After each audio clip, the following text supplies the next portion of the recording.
할렐루야. 사랑하는 여러분, 부활의 아침이 밝았습니다.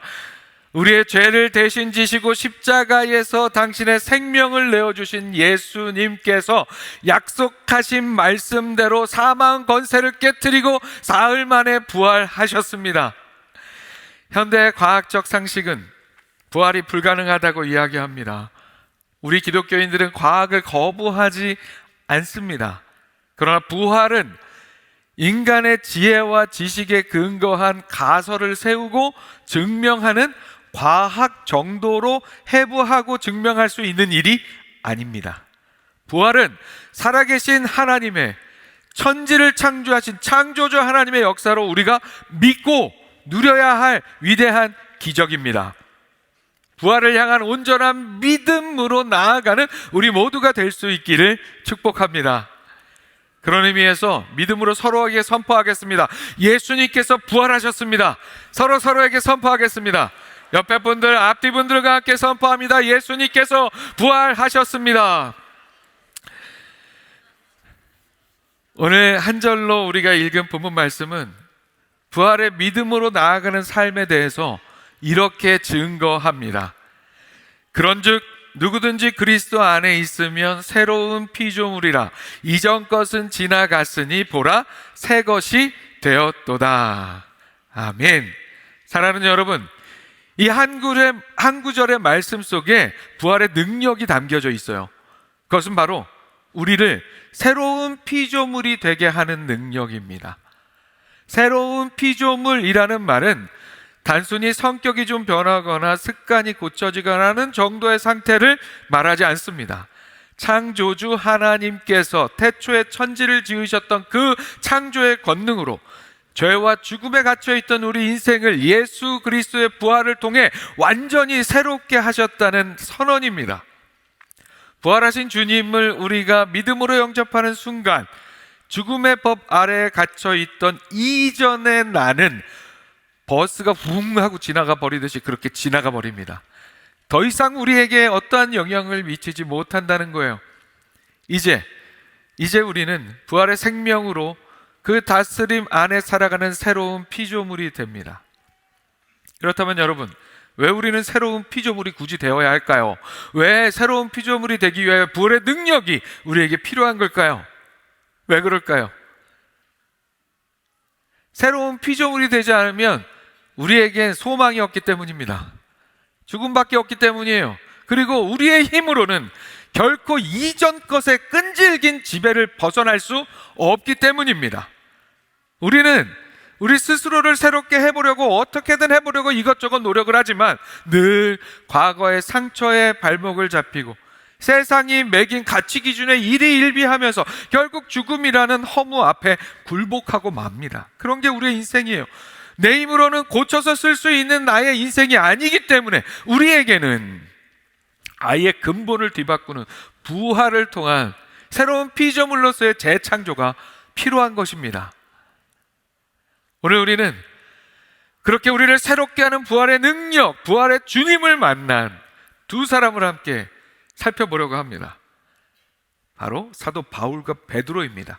한 사람은 세상의 화려한 스펙에 갇혀 살았고 다른 한 사람은 처절한 실패와 자기 비하에 갇혀 있었습니다. 그러나 부활을 만난 이들의 삶은 새로운 피조물로 거듭났습니다. 이 두 사람의 삶은 오늘 한 절의 본문 말씀이 이야기하는 부활의 능력으로 변화된 새로운 피조물로서의 삶의 실제를 우리에게 보여줍니다. 부활의 주님을 만나 새로운 피조물로 변화된 이들의 삶을 통해서 오늘 부활절을 함께 기뻐하고 기념하는 우리도 그런 삶이 될 수 있기를 소망합니다. 오늘 나누는 말씀을 통하여 그 부활의 능력 가운데 이전 것이 다 지나간 새로운 피조물로서의 삶을 살아가는 우리 모두가 될 수 있기를 축복합니다. 화면 보시고 함께 읽습니다. 시작. 부활은 세상의 기준보다 하나님 나라의 가치를 보게 합니다. 사랑하는 여러분, 부활의 능력으로 새로운 피조물이 된 인생은 세상의 가치, 세상의 스펙을 넘어서 하나님 나라의 영원한 가치를 깨닫게 되고 그것을 추구하는 삶이 됩니다. 이것이 바로 새로운 피조물이 된 인생의 가장 큰 특징이에요.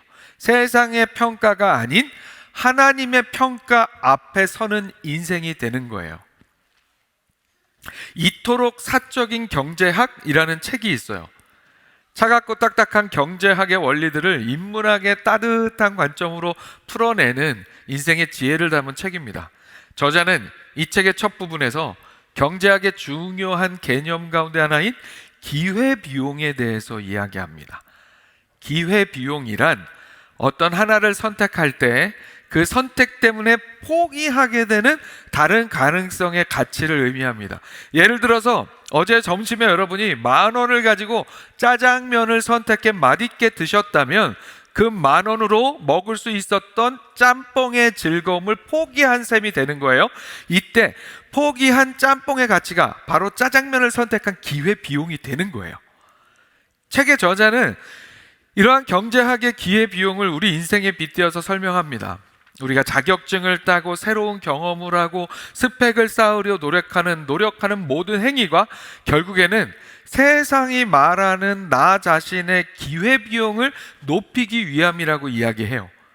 결국 나의 기회비용을 높인다는 것은 나의 몸값을 높이는 거예요. 내 시간과 내 능력의 가치를 아주 비싸게 만드는 것을 의미합니다. 나를 대체 불가한 존재로 만들어 나가는 일이에요.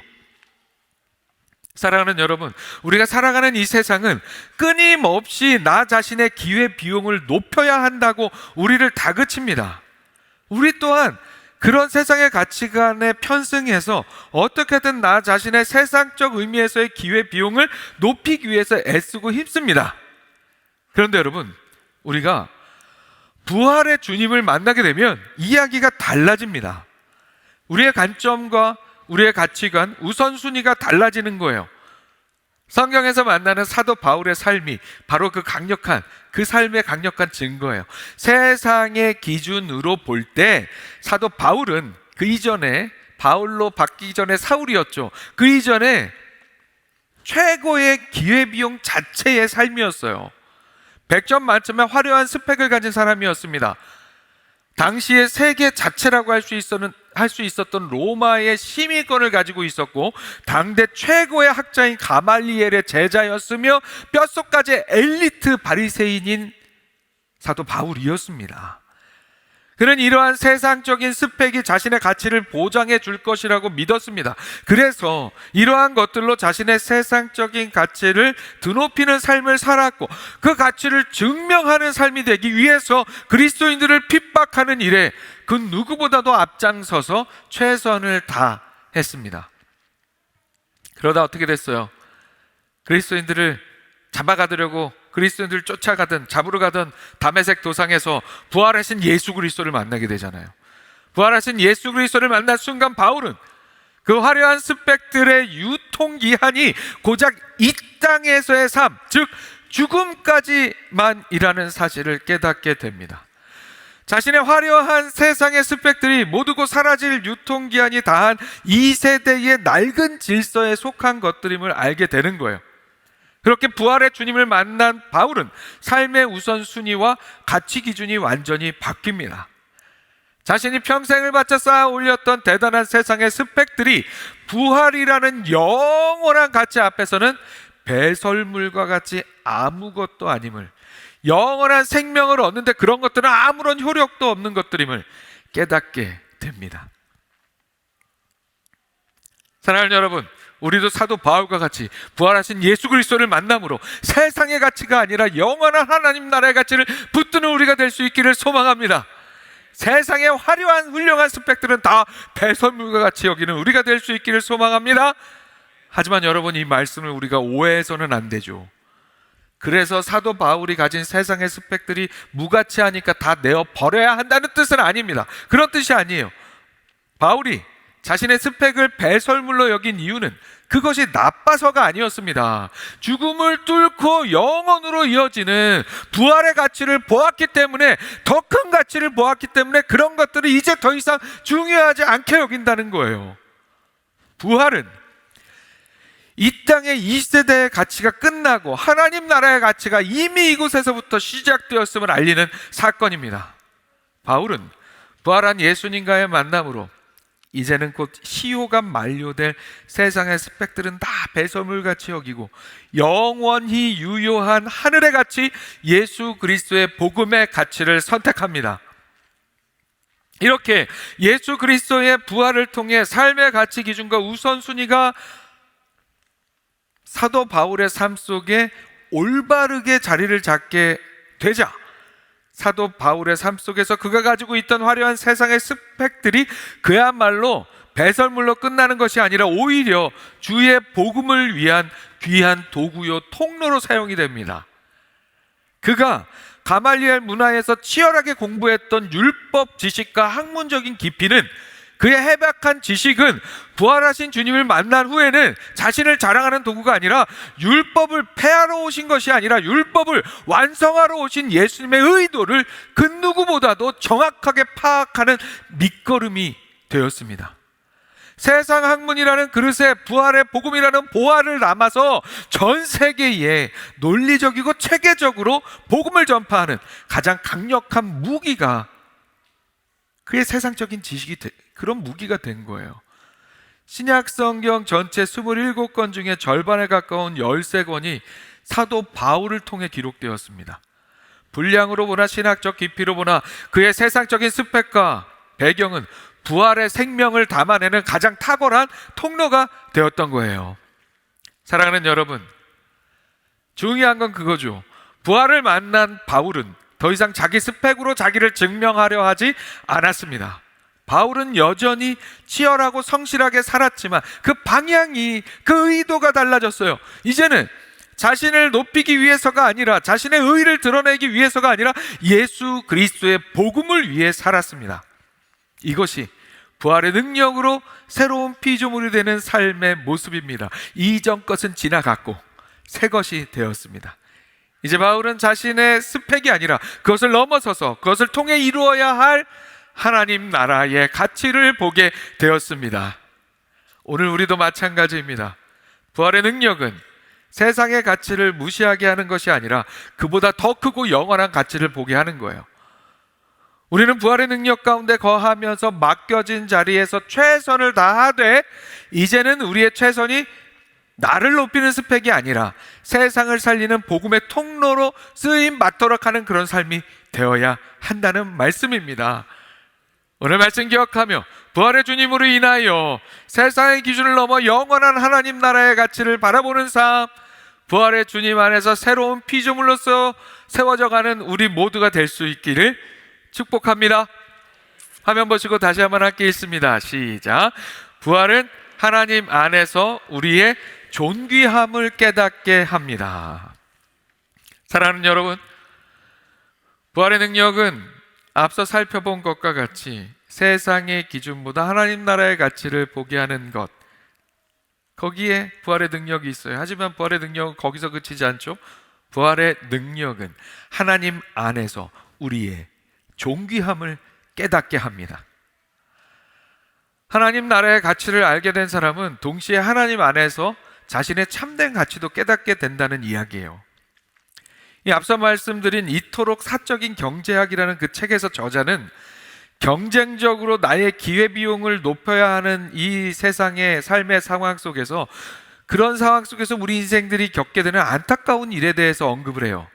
그 안타까운 일은 뭐냐면 스스로의 기회비용을 높여야 하는 치열한 가치 증명의 레이스 속에서 세상의 기준에 맞추려 고군분투하며 살다가 어느 순간에 보니까 세상의 기준에 미치지 못하는 내가 보이는 거예요. 그러다 보니까 거기서부터 체념하고 절망하는 거죠. 그래서 스스로 자기 자신을 별 볼 일 없는 삶으로 과소평가하게 되는 일이에요. 살다 보면 우리가 이런 일들을 경험하게 될 때가 많이 있어요. 그런데 사랑하는 여러분, 부활하신 예수님을 만나면 예수님은 그렇게 스스로 절망하고 나 자신을 낮추고 막 그냥 나를 그렇게 그야말로 과소평가하고 내 스스로가 그렇게 내 자신이 무너져 있는 그 인생을 부활하신 예수님을 만나면 예수님은 그냥 그렇게 두지 않습니다. 예수 그리스도의 부활은 하나님 안에서 우리의 나의 능력, 나의 가치 증명과 상관없이 하나님 안에서 우리가 하나님의 인하여 갖게 되는 우리의 존귀함을 다시 일으켜 세우는 능력, 부활은 바로 그 능력이에요. 내가 어떤 성과를 냈느냐가 아니라 주님께서, 예수님께서 나를, 여러분 한 분 한 분을 위해서 십자가에 못 박혀 죽으시고, 그러나 죽음으로 끝나지 않고 부활하셨다는 그 사실이, 그 부활이 여러분 한 분 한 분의 존재의 의미를 새롭게 정의해 줍니다. 이 은혜를 깊이 경험한 사람이 바로 베드로였어요. 베드로는 누구보다 앞장서던 제자였죠. 예수님의 부르심 앞에 곧바로 배와 그물을 다 내어버리고 예수님을 따랐던 베드로였습니다. 가이사랴 빌립보라고 하는 우상이 판치는 화려한 이방의 도시에서 너희는 나를 누구라 하느냐는 예수님의 질문에 베드로는 놀라운 신앙의 고백을 했습니다. 주는 그리스도시요 살아계신 하나님의 아들이십니다.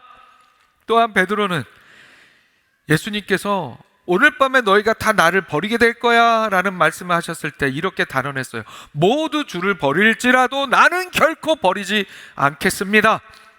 결정적으로 예수님께서 베드로에게 너가, 누구 말고 너가 오늘 이 밤 닭이 2번 울기 전에 나를 3번 부인하게 될 거야 라고 말씀하셨을 때 베드로는 이렇게 얘기했어요. 내가 주와 함께 죽을지언정 주를 부인하지 않겠습니다.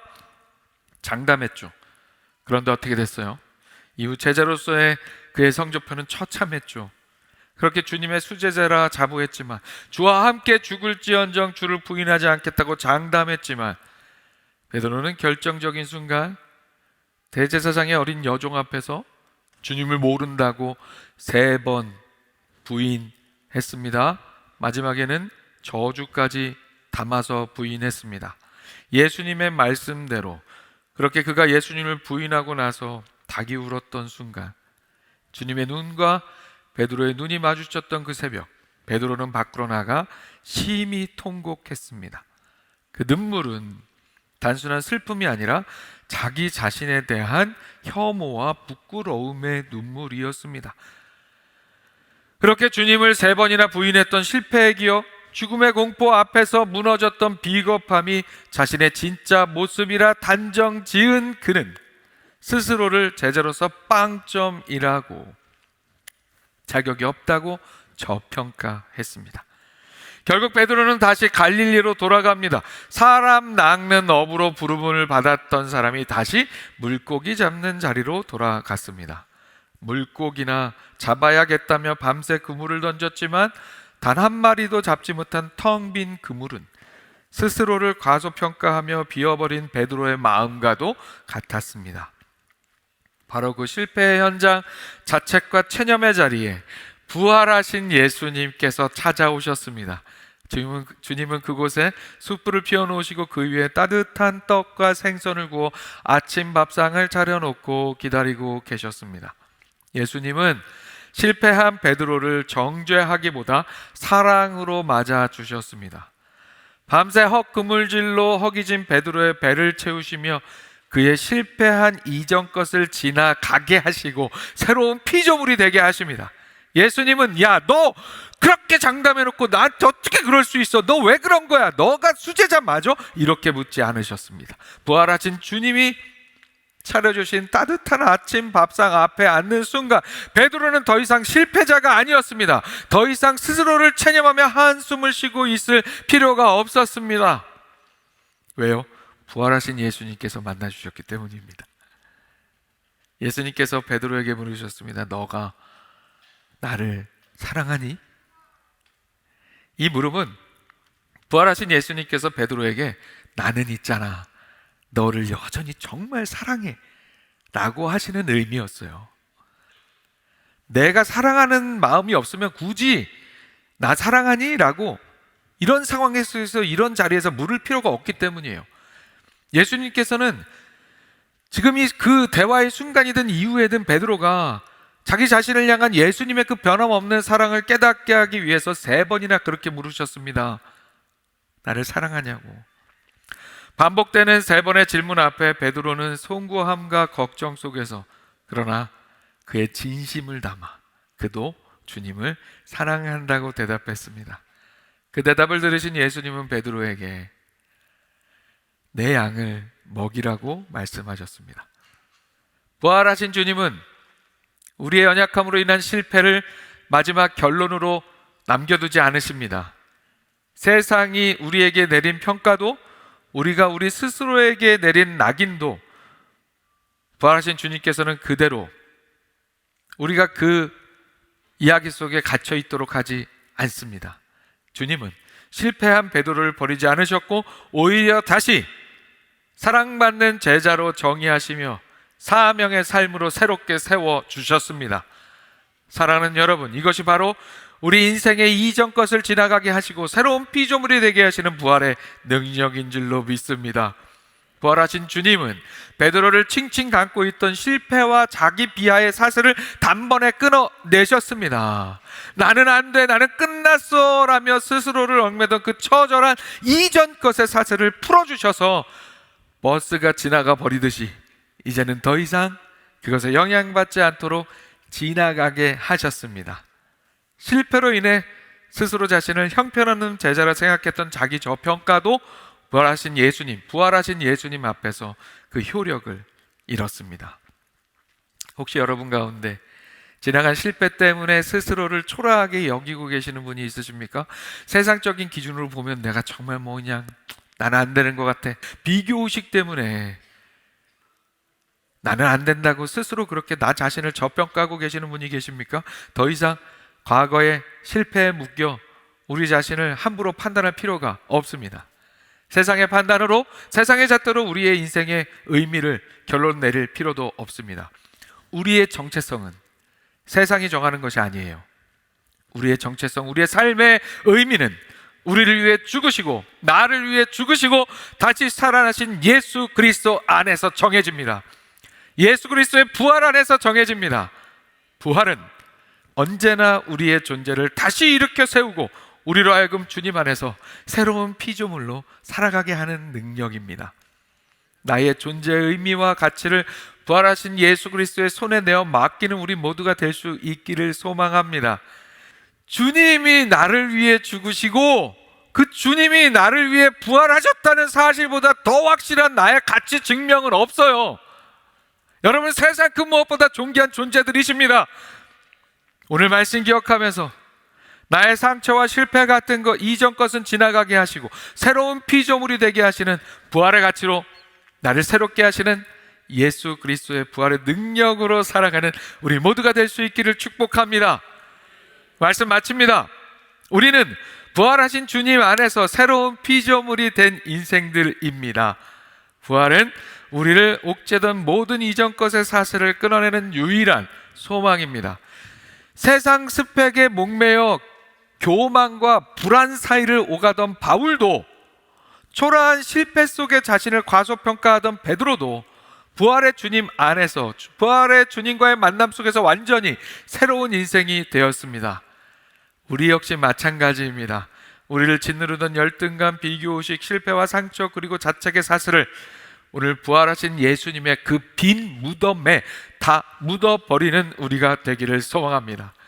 그리고 오늘 당당히 선포하는 우리가 될 수 있기를 축복합니다. 이전 것은 지나갔으니 보라, 새 것이 되었도다. 우리는 더 이상 세상의 가치평가에 갇히는 존재가 아니에요. 부활의 생명으로 다시 태어난 하나님의 큰 자랑입니다.